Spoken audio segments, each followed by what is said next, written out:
Oi para você que está chegando agora neste canal, neste vídeo exclusivamente, né? Nessa série de vídeos a gente está falando sobre Kubernetes e a gente vai fazer o deploy de um cluster Kubernetes, ou dizer que uma arquitetura próxima de produção, na nossa máquina para a gente utilizar e estudar sobre esse assunto. Se você não sabe o porquê disso, né? Tem dois vídeos atrás aí que tá nessa série de vídeos que a gente está falando um pouquinho da história do surgimento do Kubernetes e o que era para trás e também como a gente configura uma máquina virtual para a gente poder chegar nesse vídeo de agora, tá? Então, o conteúdo desse vídeo aqui é sobre o deploy do Kubernetes nessas máquinas que a gente vai criar. Então, continuando, eu mostrei para vocês como vocês criam uma máquina. Vocês podem criar uma, mas eu vou criar aqui 3 máquinas para a gente fazer esse processo, tá? Para de fato formar um cluster Kubernetes, para a gente ver isso acontecendo. É engraçado, né? Que a máquina do vídeo anterior está executando ainda. Mas enfim, quais configurações a mais eu fiz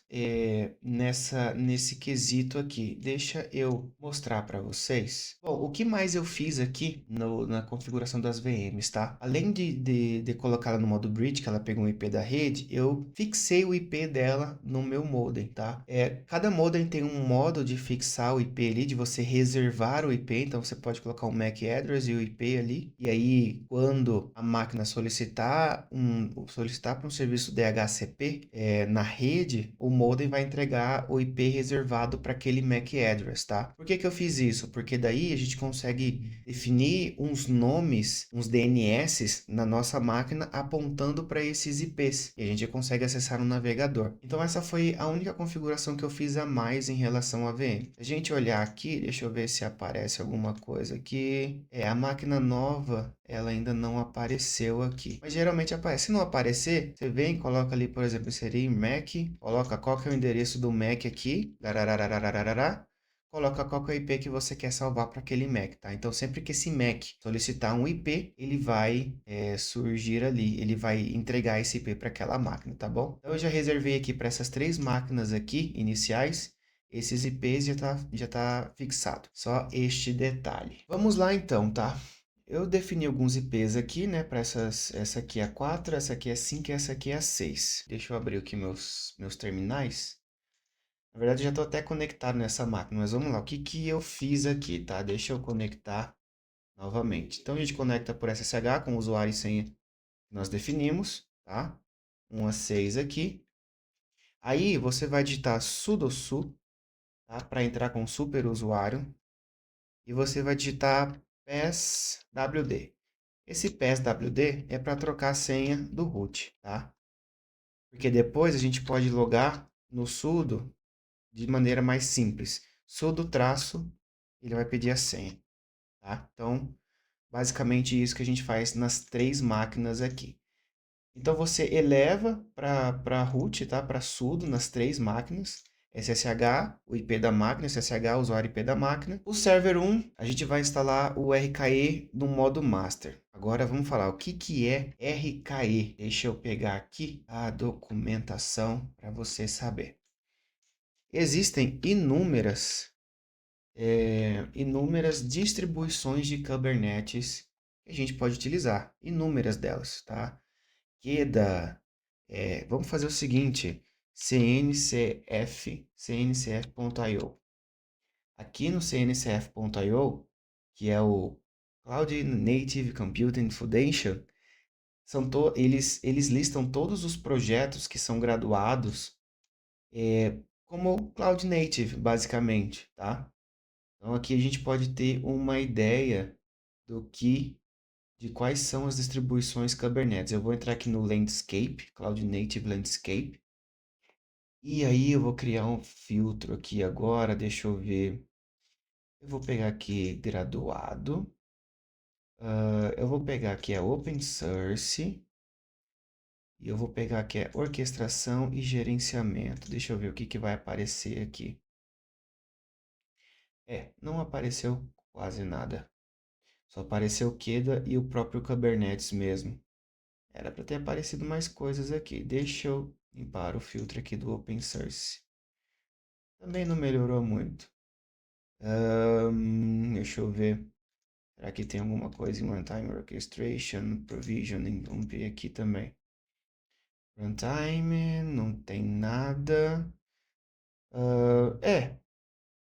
Mas deixa eu fazer uma outra pesquisa então. Kubernetes Distributions. Vamos ver se vai aparecer aqui. Não apareceu nada. Apareceram alguns aqui, né? Então, a gente vai utilizar a solução da SUSE, que é o Rancher. Então, o Rancher ele é dividido em alguns produtos. Nós temos o Rancher Kubernetes Engine, que é o RKE. Aí tem o RKE1, tem o RKE2 e tem, se eu não me engano, o K3S também, que é talvez mantido pela SUSE, tá? Que é uma distribuição de Kubernetes um pouco mais leve para IoT aqui, como está especificado, tá? Aí tem OpenShift, tem Minikube, tem K0S, tem um monte de coisas ali, um monte de distribuição que você pode utilizar. Mas nós vamos utilizar essa porque essa para instalar é muito mais fácil. É muito facinho de gerar um cluster com essa ferramenta, tá? E aí, outra coisa que eu recomendo também é depois você vir aqui e dar uma esmiuçada nessa documentação. Lê as partes aqui, lê o que está explicando, entender um pouquinho de algumas coisas e também a documentação do Kubernetes em si, que também é muito rica e talvez seja muito mais, como eu posso dizer? Muito mais completa, muito mais descritiva dos recursos que tem, tá? Vai trazer uma visão bem maior. O RKE é para quando você já tem um entendimento do que é Kubernetes e ele vai falar das especificações que ele traz em cima do Kubernetes. Já no Kubernetes você vai ter a descrição completa de todo o ecossistema, tá? Então recomendo dar uma lida nisso. E depois a gente vai falar da parte visual, mas vai ser outro vídeo, tá? Então aqui, nessa primeira máquina, no master, a gente vai fazer a atualização, não só nessa máquina, tá? Na verdade, a gente vai fazer a instalação... A gente vai fazer desabilitar o firewall dessa máquina e a gente vai fazer um update em todas elas, tá? Nessas máquinas aqui que a gente está conectado, esse processo já foi feito. Eu já fiz isso anteriormente, eu gravei uns vídeos, mas eu perdi os meus vídeos. Então eu já tenho essa parte de atualização pronta nessas máquinas, tá? Mas copia esse script aqui, cola no terminal. Na verdade, dá para fazer até o seguinte, só para mostrar isso para vocês. Vou pegar essa máquina aqui. Vamos logar nela, DevOps. Qual que é o IP dela aqui? O IP é 18. Vamos fazer o seguinte, vamos entrar aqui no nosso terminal. Vou abrir mais um shell aqui naquela máquina. Então vai ser SSH. Tá para cima aqui que eu acho que aparece alguma coisa. 18. Beleza, loguei, yes. 2, 3, 4, 5, 6. Sudo su, tá? Para entrar como host. Como host não, como root, Shift Insert para executar os comandos. Enter e ele vai começar a executar ali. Tá, então deixa aqui executando, a gente volta aqui para o nosso server. Então a primeira coisa que a gente vai fazer é criar o servidor principal desse cluster, tá? Com esses 3 comandinhos aqui, a gente já vai ter um Kubernetes funcionando naquela máquina, tá? A gente vai baixar o script de instalação do RKE2, vai habilitar o serviço para que todo reboot de máquina o serviço suba.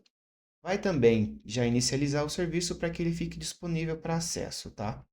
Então, eu vou executar primeiro essas 3 linhas aqui. Deixa eu voltar aqui no terminal, server, a gente vai instalar o server.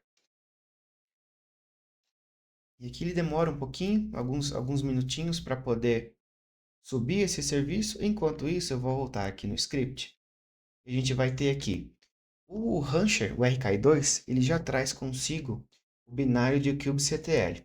O kubectl é a CLI que a gente utiliza para conectar na API do Kubernetes e alterar o estado do cluster, tá? Então a gente vai já fazer um link aqui no servidor, no Ubuntu, vai criar um link para esse binário, a gente não vai precisar mover ele, nem instalar ele de fora.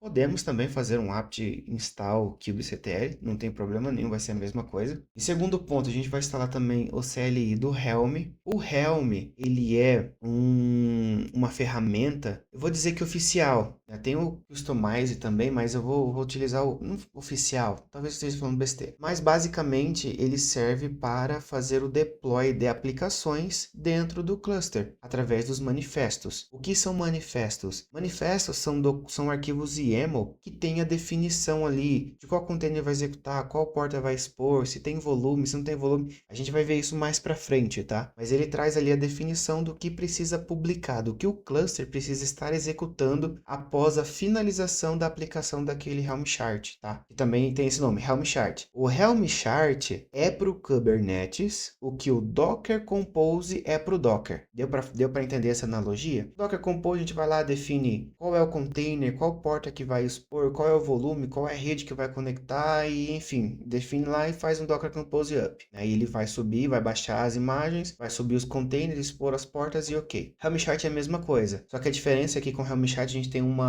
riqueza muito maior de possibilidades ali para configurar um deployment, não vou chamar de deployment porque vai confundir com o workload, para fazer um deploy de alguma coisa dentro do cluster, tá? Então a gente vai fazer esses links aqui, vai instalar o cur, eu vou fazer esse arquivo aqui, ó, neste caminho no Linux, é basicamente o kubeconfig. O kubeconfig é o que a gente utiliza para conectar na API do Kubernetes, tá? Então, quando o Rancher é instalado, ele cria esse arquivo, que é o kubeconfig, e a gente vai colocar esse arquivo ali nas variáveis de ambiente para que a gente possa utilizar o kubectl. Então, eu vou copiar esse comando aqui, vou jogar aqui no terminal, ele já terminou, já subiu, já está executando o serviço. Eu vou instalar isso aqui. Isso aqui também já vai instalar, porque já estava ali pronto, ó, ele não vai fazer mais nada. E a gente faz aqui um kubectl get nodes. Vou fazer um watch aqui. Traço n-1, kubectl get nodes.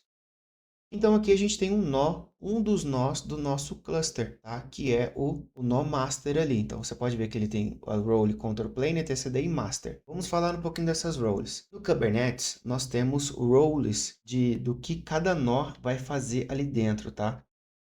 Então se a gente vier aqui, get started, deixa eu ver se é aqui, não é aqui, best practice não, documentation não, cluster architecture.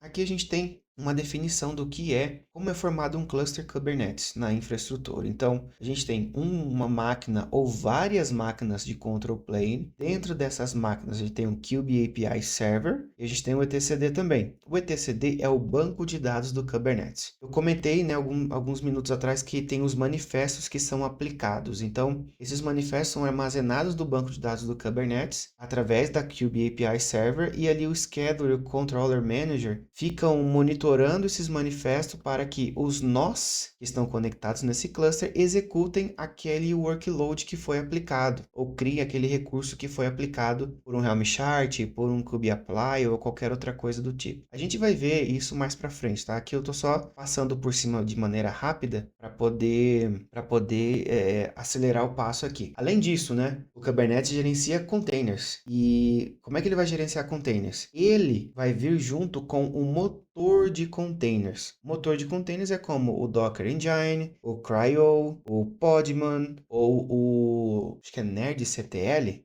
NerdCTL, deixa eu ver.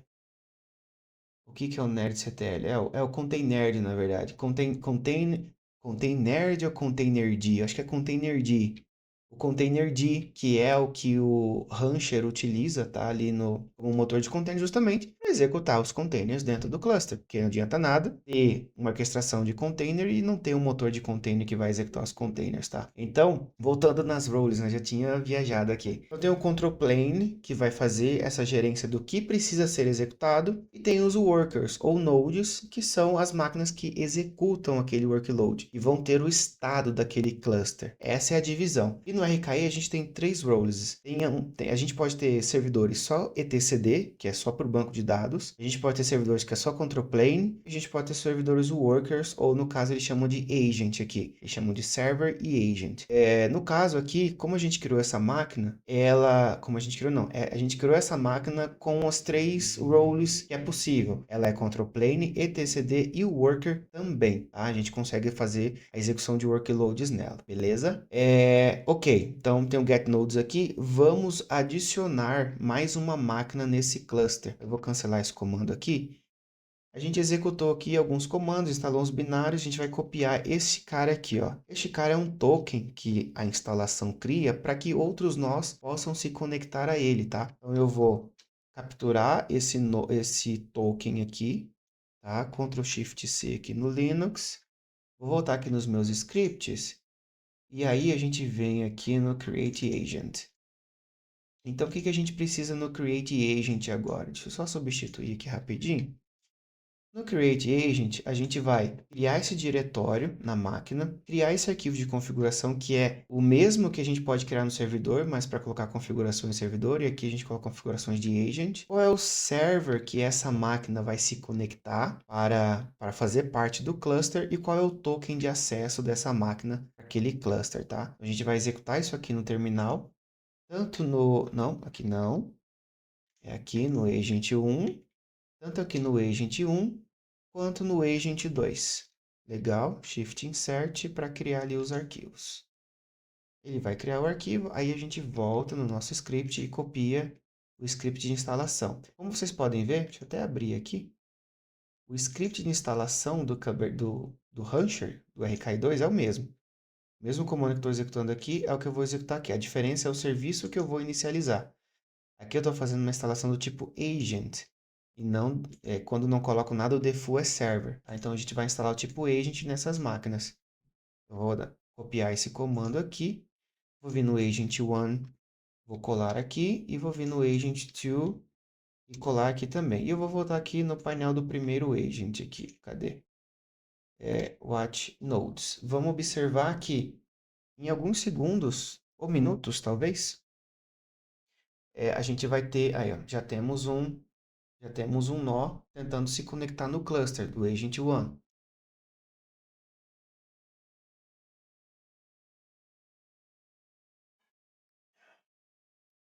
E daqui a pouco, o Agent 2 também vai se conectar. Beleza, não está pronto ainda, mas já conectou aqui. E o que a gente faz aqui?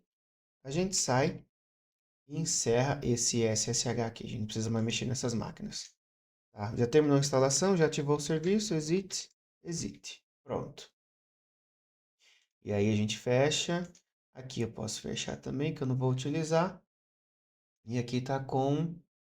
Ele está conectando. Se a gente pegar aqui o status desse processo, pegar aqui um journal ctl-urk2 server, se colocar o "-f" aqui, a gente visualiza aqui que ele está fazendo um handshake aqui com esses agents, né, aplicando, copiando o certificado ali para poder conectar essas máquinas no nosso cluster.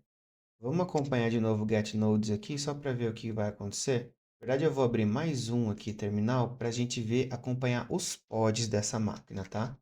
Então, ali é a máquina 4. 2, 3, 4, 5, 6. Su, traço.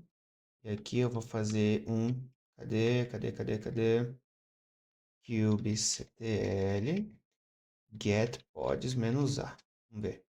Então, aqui já está os pods que já estão rodando dentro do cluster. Então, como vocês viram, a instalação, a criação de um cluster com o Rancher é muito mais simples. Ou melhor, é simples. Eu não vou dizer muito mais simples porque eu não sei como é que os outros funcionam. Aí você pode falar, poxa, Lu, mas por que fazer tudo isso sendo que tem Minikube? Eu não sei se eu já como eu falei isso em algum dos vídeos, né? Sendo que tem Minikube, tem outros que é só uma linha de comando ali e start ou nó e tudo mais. E galera, no meu ponto de vista, isso não traz a visão de configuração de um cluster real. Isso aqui é um cluster real. Aquelas ferramentas eu vejo que elas são muito para estudo, para você explorar, para você entender como é que é e fazer algumas coisas iniciais. Mas esse cara aqui é um cara real. Isso aqui, se eu quisesse, eu compro um certificado SSL, coloco dentro do cluster para os ingresses, dou um jeito de expor a minha rede para a internet, ou melhor, a porta, sei lá, 443, para direcionar para esses caras aqui, coloco um balanceador de carga na frente, aponto para os nós aqui, pronto, eu tenho um cluster Kubernetes funcional aberto para a internet. Isso, mais nada, não preciso fazer mais nada, basicamente. Por isso que eu estou usando esse exemplo, porque ele é mais similar ao nível de produção de Kubernetes. Lógico, o QEDA ali que a gente viu, o OpenShift também é outra, mas o OpenShift a gente não tem acesso, a gente não, nós, usuários, não conseguimos fazer isso. O OpenShift tem que contratar uma empresa que vai na empresa, vai na sua companhia, ele vai pegar uma quantidade de hardware sua, vai cobrar licença por número de core que você quer fazer as máquinas, você vai gastar aí uns milhõezinhos para ter um cluster OpenShift. Mas esse cara aqui, ele é free, então a gente consegue criar máquinas do tamanho que a gente quer, não precisa fazer um licenciamento, tem uma comunidade legal que está em constante desenvolvimento, constante evolução. O Rancher também está em constante evolução, ou seja, a gente tem a SUSE, seja não, né? Nós temos a SUSE por trás desse produto, tá? Então é bem mais legal criar o cluster com isso aqui, tá? Então, aqui está inicializando aqui a CNI. Depois a gente vai falar de mais detalhes. Eu vou fazer agora uns vídeos mais curtos. Agora não, né? Eu vou terminar mais uma coisinha ainda, mas eu vou fazer uns vídeos curtos explicando cada detalhezinho. Detalhezinho? Não. Explicando algumas coisas do Kubernetes para a gente ter uma ideia, mas nós desenvolvedores, eu sou desenvolvedor ainda, continuo desenvolvendo software e o meu foco com isso aqui é desenvolver software voltado para Kubernetes. Então, a ideia é eu explicar para vocês ali o que importa um pouco para a gente a nível de desenvolvimento, para a gente entrar neste mundo de DevOps de uma maneira mais tranquila. Então, o cluster está inicializando mais um nó ali. Opa, eu não deixei o watch aqui. Já deve ter inicializado, na verdade. Já temos ali uns pods rodando, né? Então a gente já tem o nosso cluster funcional. Então temos três máquinas, né? Um master control plane ali, duas slaves, duas agents que vai executar o workload. Não necessariamente o master também não vai executar o workload. Na role que a gente deixou aqui, a padrão, ele também pode executar o workload, tá? Mas geralmente ele vai mandar ali para os agents executarem, tá? Então nosso cluster está pronto. E assim finalizamos mais um videozinho nesse canal. Já clica no próximo, não sei se vai aparecer aqui alguma thumb, eu não sei se vai ter uma playlist bonitinha do lado, mas provavelmente você já vai ter acesso ao próximo, onde a gente vai fazer o deploy de uma interface gráfica, que é o Rancher Manager, na qual a gente vai ter um visual desse cluster, não por linha de comando, a gente vai conseguir fazer manipulações visuais, tá? Então, já começa o outro vídeo e a gente já continua a conversa lá, beleza? Muito obrigado por ter assistido até aqui. Se foi bom, curta, mande para o coleguinha, compartilhe. Se o conhecimento é interessante, vamos espalhá-lo, beleza? Clica no próximo e é nóis.